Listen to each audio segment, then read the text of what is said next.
Connecting the server, and we're good. All right. So thank you for joining us today. David with Villa Myrium Coffee has been our coffee provider since our opening. So we're gonna let him have the floor. Let him kind of talk about what the process is of from all the way from farm all the way to your cup. So we're gonna have him take over, and looking forward to hearing the history and how to make the perfect cup of coffee. Sounds good. That's what we're here for. All right, David, it's all you. All right. So hello, my name is David. I've been in the coffee world my whole life since I'm a little kid. Um, Today we're just gonna talk a little bit about who we are, what Villa Myriam is, and how to produce your perfect cup of coffee, or at least the reality of it is a perfect cup of coffee is in the eye of the beholder. So it's gonna be on each one of you guys to determine what's your perfect cup of coffee. I'll show you what I like and what I think is my perfect cup of coffee today. Um, so with that, let's go ahead and dive into, I have a slideshow that I wanted to show you guys. And this is gonna be showing a little bit of the process from beginning to end.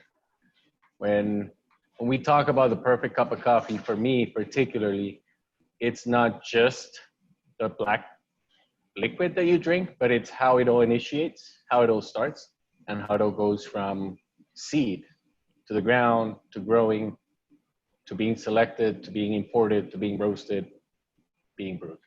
So it's a global encompass of the entire process of coffee that makes that perfect cup of coffee. Just understanding it and knowing it, I truly believe will have an impact on how you appreciate a cup of coffee going forward. So let me start. How do I do this again, Lawrence? Sorry. It's on the top right. Go to share screen on the bottom. You're gonna see that little green. Oh, there it is. Share screen. And it's gonna pull up some windows. Just select the window that has the slideshow. Oh. Yep. Oops, sorry. And just hit present up on top. There we go. Thank you, sir. Yep. I'm not very technically savvy, even though I used to be, but now coffee is all that I care for. Yeah. Anyhow, so here's a good, just a quick introduction to Villa Myriam. Villa Myriam is the name of our coffee company, also our farm. Villa Myriam was created by my grandpa, this guy right here, the older guy right there, Joaquin Esteban. He started the company back in 1962. He started growing coffee in a region of Cauca, Colombia, Piendamó, Cauca, Colombia. And he created the whole farm in honor of Myriam. The person you see right here next to him is one of his daughters. Unfortunately, she passed away when she was 16 years old. So he went to the land, dedicated himself to the coffee part of things, just learning about it, growing it, pushing it. He eventually became part of the board of the FNC, the Federación Nacional de Cafeteros, which is the most important organization of coffee in Colombia, one of the most important ones in the world. So Villa Myriam is located in, as I said, in Piendamó, Cauca. Piendamó, Cauca is about 15 kilometers north of Popayán. So if you look at here, can you see the mouse, the pointer? If you guys see the pointer, it's gonna be right around here. That's where, oh, sorry. That's where Piendamó, Cauca is, and it's right at the entry and the heart of the Andes. As the Andes goes into Colombia, it splits into three main mountain ranges, the eastern, central, and western mountain ranges. Popayán is between the western and the central. It's in between those two in a high region, somewhere between 48 and 5,500 feet in elevation. So very similar to Albuquerque, which also helps us create a pretty good roast profile every time we roast our coffees, keep the density consistent. Anyhow, in Colombia, you can grow coffee twice a year. We're the only country in the world that we can actually do that. and it's because we're located right by the equator, and we have the perfect combination of climate, rains, um, and sun coming up and down every day. It comes up at 6 in the morning, goes down at 6, 7 in the afternoon. It's every single day the same thing in a constant going. So again, going back to the farm a little bit, the farm was established in 1962. My grandpa started growing coffee and learned a lot about coffee, and started planting coffee all over the farm without destroying most of its natural forests.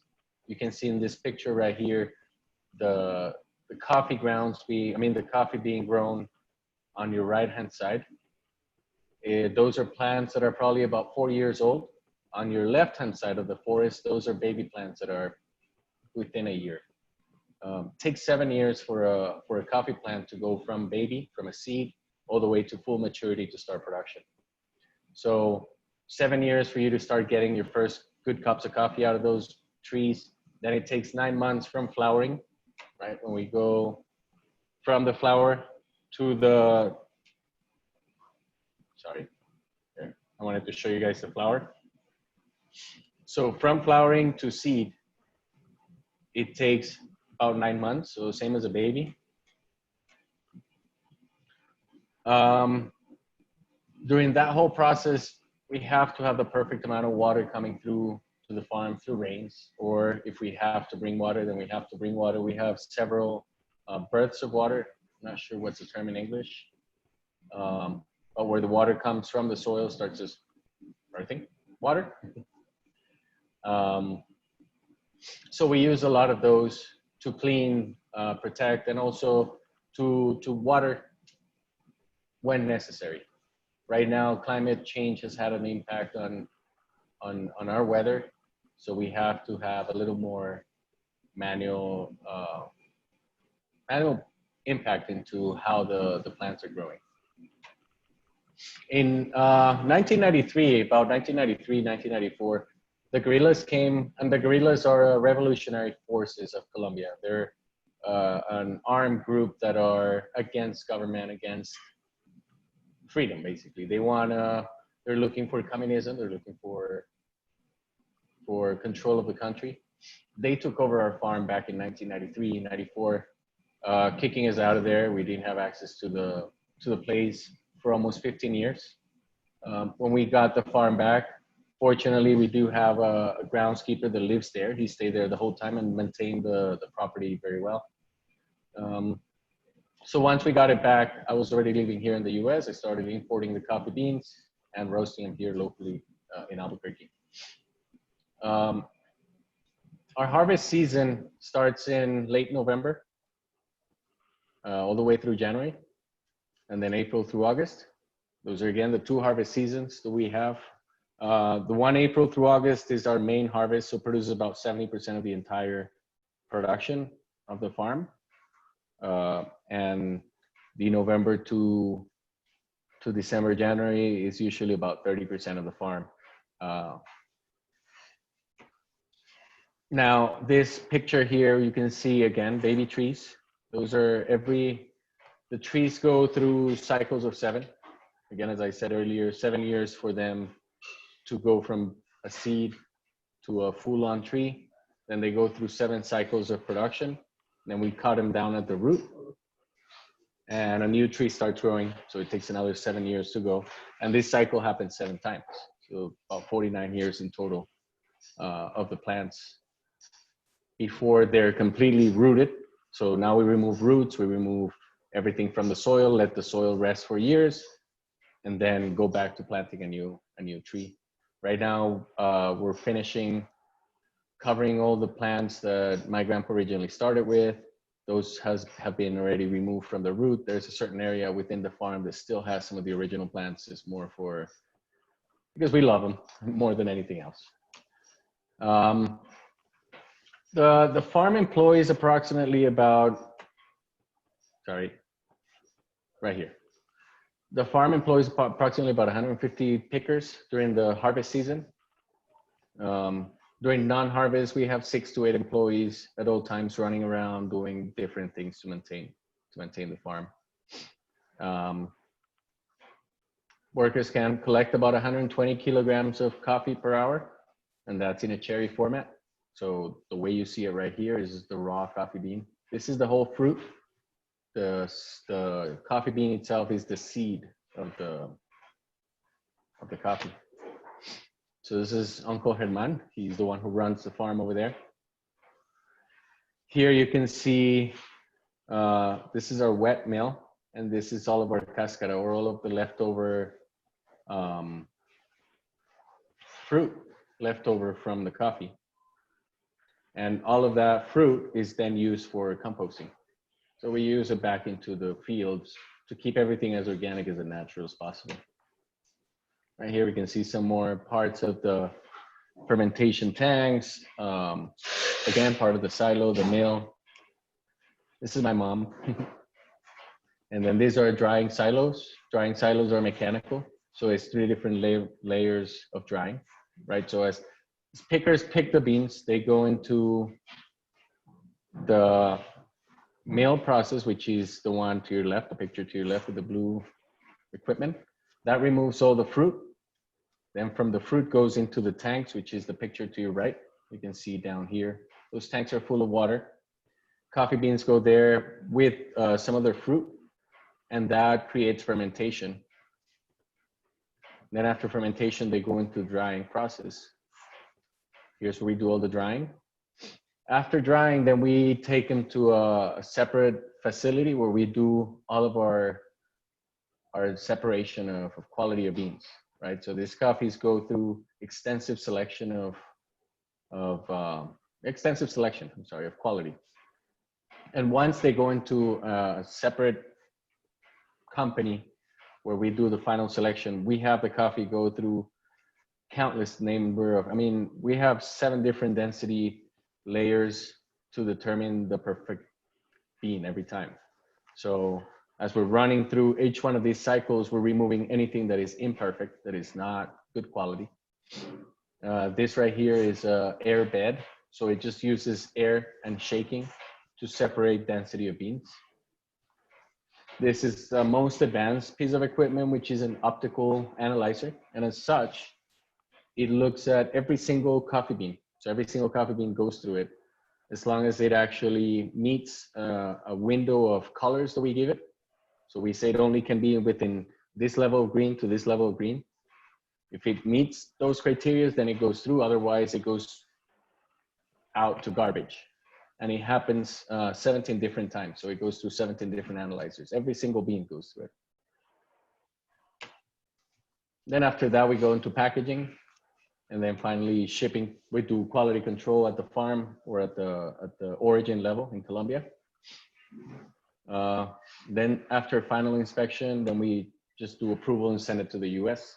Here in the US, we receive the beans, and then we start roasting them. From roasting, we go to distribution. This is our coffee shop.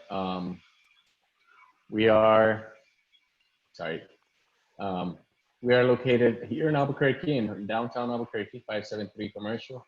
You can come and see our roasting processes, or any questions you might have about coffee. You can always come in or give us a call. We'll be happy to help you guys with any of that.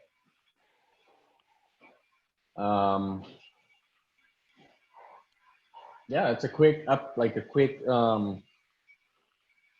about the farm, the company, what we do, what we believe in, and how we take care of our coffee. That's awesome, man. I didn't know all of the history behind it, so to even see that and to know that where it was for 15 years, right, you couldn't even use it. That's great. Because we take it for granted in the United States, right? We have everything. It's right here, like, and right. If it's our property, it's ours. Like, we can do whatever we want. So even in Colombia, if it's your property, you still can't do what you want on it. No, you can't. Pretty crazy. The guerrilla back then, they had their own constitution, and part of their rules were punishable by their law, and their law was either murder or kidnapping. So when they decided to show up in the farm and take it over, they said, well, we're taking it over, and if you show up here, you're either going to get kidnapped or killed. So you just back away and just let them do what they need to do and get away and disappear. What else can you do? That's crazy.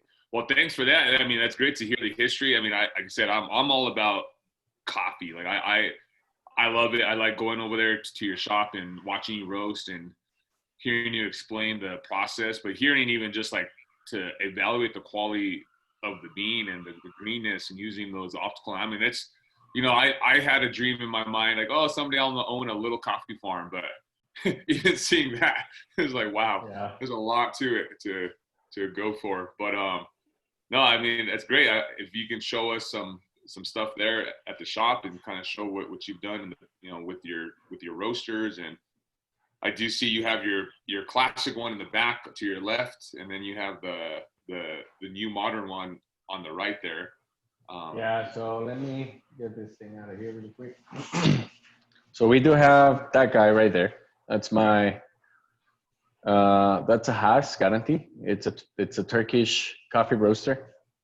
It's from the mid to early 90s. It uses convection heating instead of conduction. I'm backwards. It uses conduction heating instead of convection.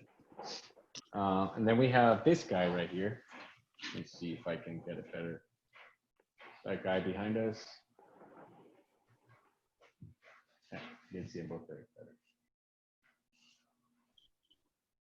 The other one is made in San Francisco. It's American made. That one is from 2012. It's a newer machine. And it uses convection heating. So one machine uses open flame direct into the metal drum. Metal drum is really thick, so as the flame is touching it, it's heating the drum itself, and then the drum is radiating heat and transferring heat to the beans in order to cook them.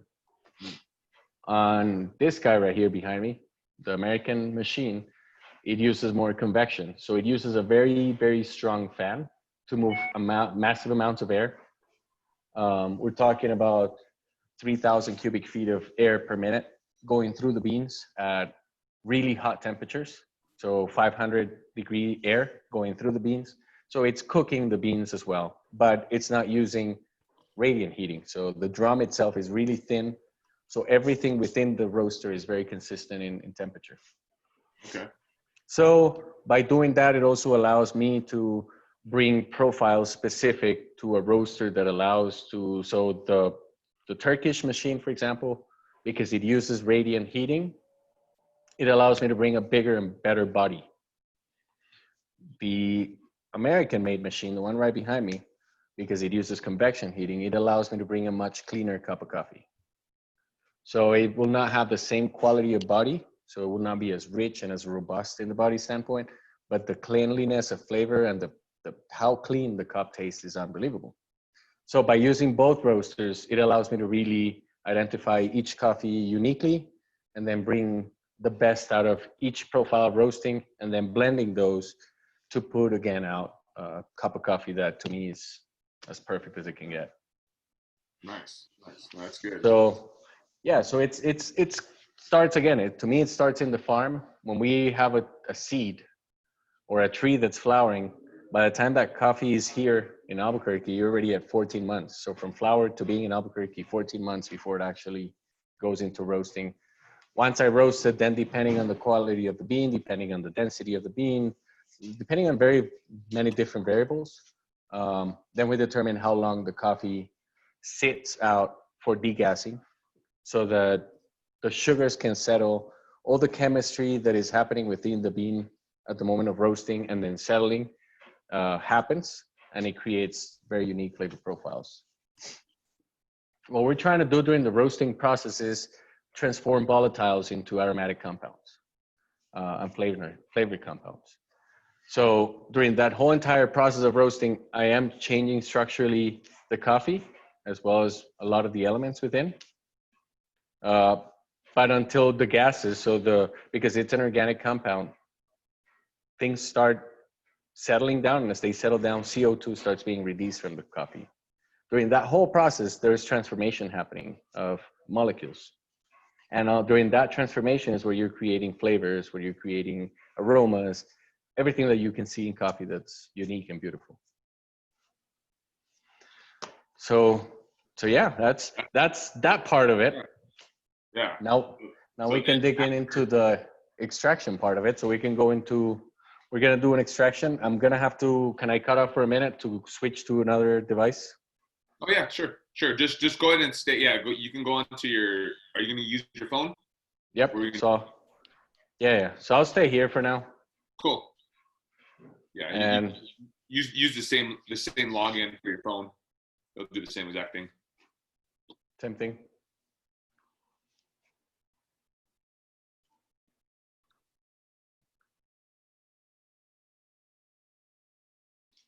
No, it's really cool to see the history of it, and then just to see the process. Because obviously the roasting is a big piece of the whole puzzle. Because if you over roast, which we've all probably had coffee that's burnt, and it does not, and you can taste it. I mean, it's instant. The moment you taste it, like, yeah, that tastes burnt. So Yep. Totally. yeah. Well, and that's the biggest thing, right? Roasting is important, extremely important. But I can roast the best cup, right? I have roasted coffees in the top 5 of the world. I mean, we've competed in different competitions throughout the world and ended up in really good places. Ended up with, last November, I went to the world's largest roasting competition. Ended up with 5, 6 different medals. Oh wow. 3 silvers, 4 silvers, 2 bronze. That's awesome. But again, it takes me roasting, and then the extraction has to also be perfect. Because if I roast it perfect, and I take one of those coffees and not extract it properly using whatever system I'm going to use, whether it's espresso, whether it's pour over, whether it's French press, if I don't do it right, it's still going to taste bad. Yeah. Coffee is a very, very delicate element. Sorry, give me 1 second. We're having some minor technical difficulties.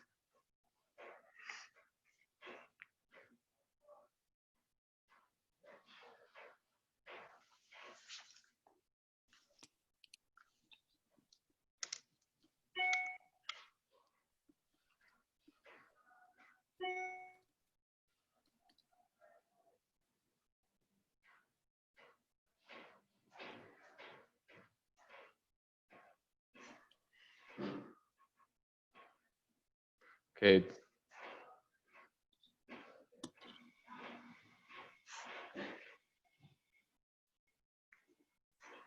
It says host will let you in soon.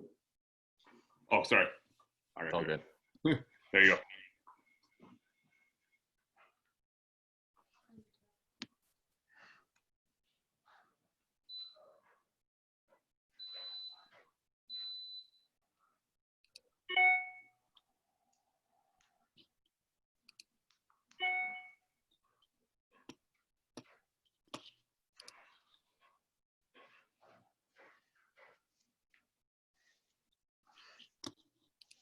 To turn on the camera, the video there? Yes, he's got to do video now. And then turn on video, but no audio. No audio. Yeah, probably no audio because it'll echo. Oh, there you go. There's Timmy. Cool. Yeah. Alrighty, so switch the camera to the other side. Are you pausing the recording right now, or is it all recording still? It's still going. This is fine. People can just. Sorry, I gotta drink coffee. I can't do this without coffee. Yeah. Hold on. There should be a little button on the phone to flip it, I think.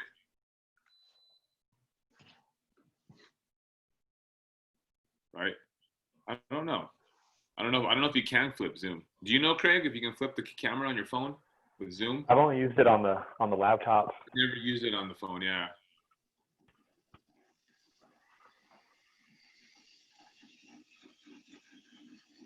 There it is, yeah. There you go.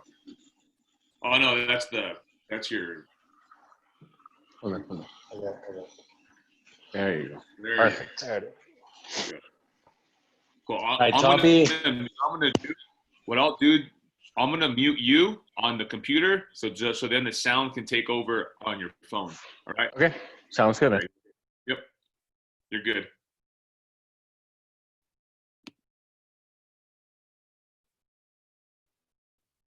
Got to turn your microphone on your phone. Here, I'm gonna. Maybe not. You know what? I'm just gonna unmute you. But yeah, I think the phone thing's off, so it's okay. Yeah. You can go start though. That better? Yeah. Won't you do it from here so we can see the front of it? All right. So what we're gonna do today is a pour over system. Nice. So that's my favorite way of brewing coffee. Between pour over and French press, I don't know. I like them both equally, but I think pour over is just a cleaner way. So main things we're gonna need is a gooseneck kettle, right? A gooseneck. It's really important that it has the gooseneck right here. We need it for a perfect pour, for a really clean pour. Right, so the pour over system, what we do is we literally do what a automatic coffee machine would do, which is just pour water over coffee grounds in a paper filter, right? That's basically what you see in any coffee machine. The difference is here we get to manipulate how we pour it, how much we pour, and at what speed we pour.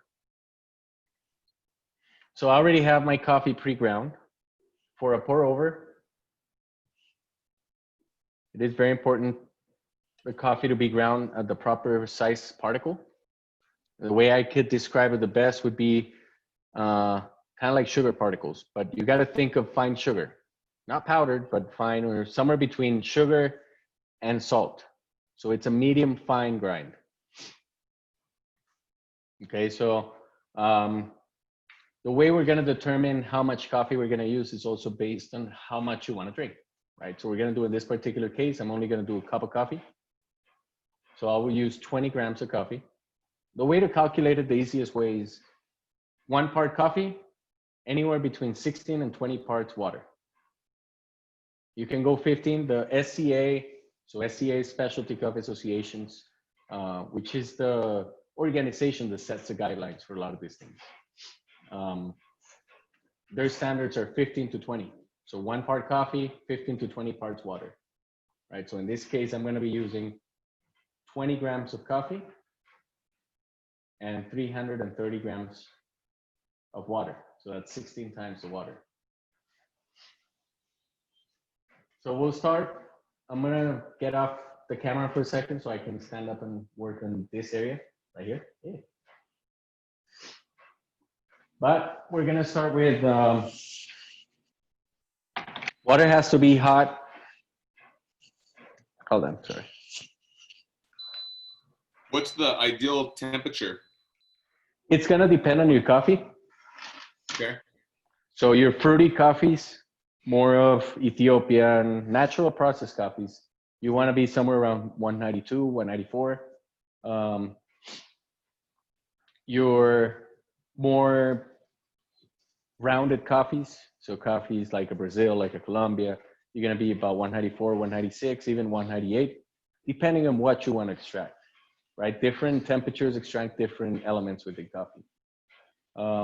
Right now you can see I'm heating it up, so it's at 190. Sorry, it's heating up right now. So this particular coffee I'm using is our Ethiopian coffee. So it's a natural process. While this is heating up, I'll talk a little bit about the processing. As I mentioned earlier, in our farm, we do a wash process. So what that means is we collect the beans, we remove the cascara, the fruit, right? And remember the blue mills that we have there, and then it goes into the pools for fermentation. Well, in this case, natural coffees, sorry, 192. Natural coffees are selected and then dried with the fruit around it. So the whole fruit, instead of removing the fruit, you leave it and let the sugars within the fruit be absorbed by the bean, creating a very unique profile, but it also changes the density of the bean drastically. So with all of that in mind, you have to determine which kind of coffee you got, what origin, what density, how it is, to determine the level, like the water that you're gonna use. But again, to me, the lighter, fruitier, you're gonna be a little bit lower in temperature. The heavier, bolder, you're gonna go a little bit dark, heavier in temperature. Anywhere between 192 to 196, and then 196 to 200 degrees. Again, everybody's palate is different, so everybody's gonna interpret it differently. So I would leave it to you guys to test, play with it. That's part of the beauty of coffee, is being able to play with adjusting a couple of degrees and being able to see a massive difference in how your coffee tastes. Now that the water is ready, one of the first things I'm gonna do is rinse out the filter, which is very important. And during this process, all I'm really doing is wetting the filter so that when I start, my filter is already with all of the water retention that it needed to have. So I'm starting with a true clear reading, right? It also helps your craft, wherever your coffee is going into, be hot and ready for the coffee. You don't want to shock it by putting hot coffee hitting a cold, how do you call this thing? A pitcher. So now we'll start here. So I'm gonna add 20 grams of coffee.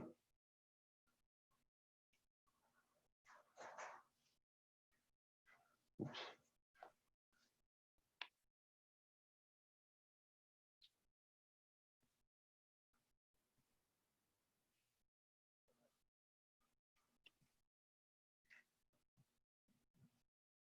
Yeah, this thing is so creepy.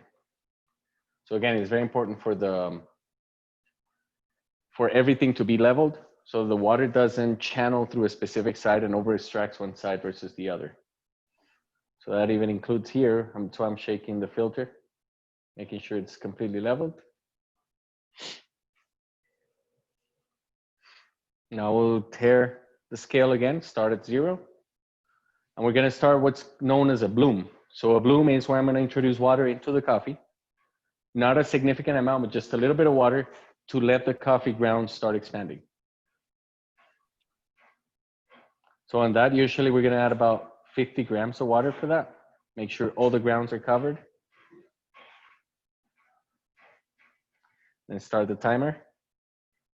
During the bloom process, you're gonna let the coffee sit for 30 seconds, opening up so that it's ready to receive the rest of the water and extract all its goodness, all its juice. It's kind of like a science experiment. Yeah. Yeah, and you can mess around with times with different things, and it will change your profile drastically. Yeah, the scale with the timer is pretty clutch. I'm actually on Amazon looking for a temperature controlled kettle right now, because that's something I don't have. I just put water and heat it on the stove and then just pull it in. So now I'm pouring the water. You can see I'm doing a slow pour. So I start in the center and I start going outwards.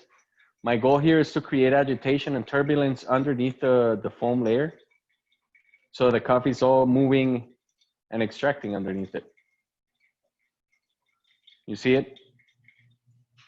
Mm-hmm. So this again, we're gonna go to 330. I went a little bit over, but I'm fine with that. And then we're just gonna let it do its thing. Just finish extracting, and that's it. It's pretty simple with a pour over. There's different ways you can do different pours, so by time. But honestly, I do believe that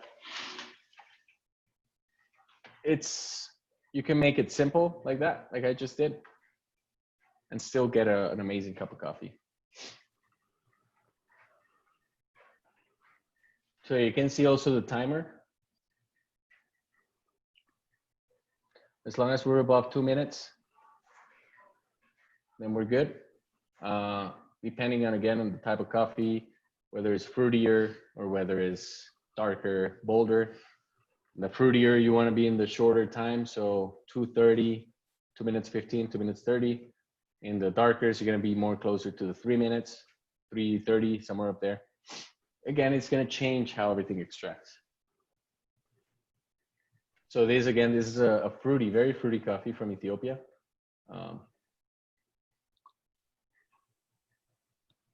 Therefore, I like to push for a shorter extraction time.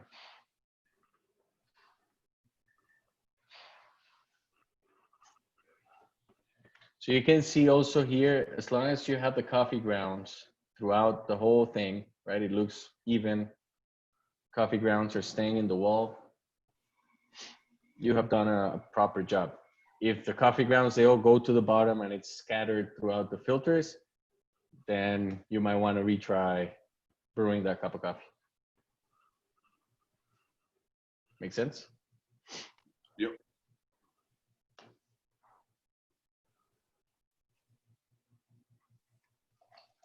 That's cool. Like I definitely learned a lot now, because I was definitely doing that wrong. Well, I can always show you. We'll do a couple of test runs. Yeah, it's cool. But it makes a world of a difference. It really does. I'm buying. I just bought a kettle and I'm buying a scale with the timer. Nice. Look, the Hario scale. This one right here. Closer to it if you can. Okay. That's your best bet. It has your timer, and it has the scale component in it. It goes by the 10th of a gram, so it's actually pretty accurate. Okay.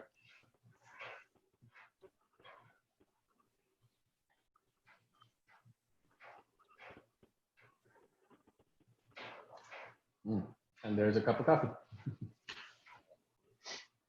That's awesome.